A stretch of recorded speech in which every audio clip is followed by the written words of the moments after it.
Yun o, gumawa tayo ng free energy air pump para sa ating aquarium. Yan, libre lang yan.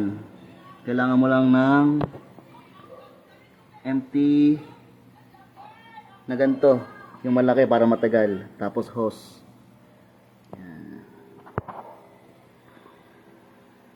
Yan, ito lang siya. May tubig, tapos wala.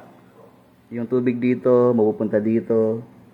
Tapos ma-occupy niya yung ma-occupy ng tubig, tapos yung hangin tatakas siya dito. Yan, papunta doon sa aquarium. Okay, bali may lamang tubig. Tapos may hose dito. Ang ginamit lang natin ay glue stick. Yan, hose papunta dito. Pero diretso sa ilalim. Hanggang ilalim yan. Tumutulo yung tubig. Tapos ito, hanggang takip lang to. Itong hangin. Papunta doon. Sa aquarium. Ayan, ganyan siya. Okay.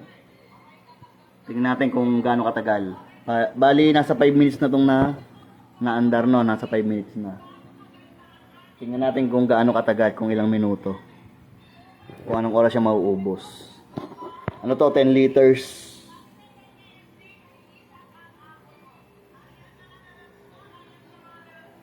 Pang emergency, kung wala kang kuryente.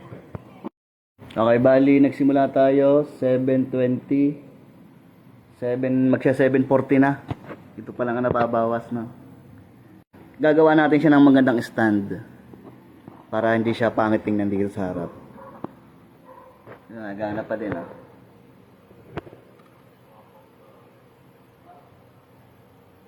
Nagsimula tayo 7:20, magsya 7:40 na.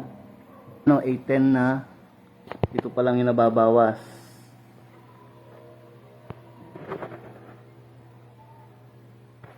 Pero na-under pa din. Meron pa din tayong oxygen.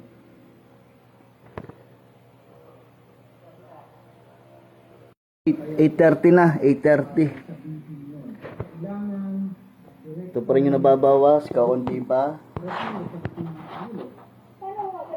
Meron pa rin tayong oxygen.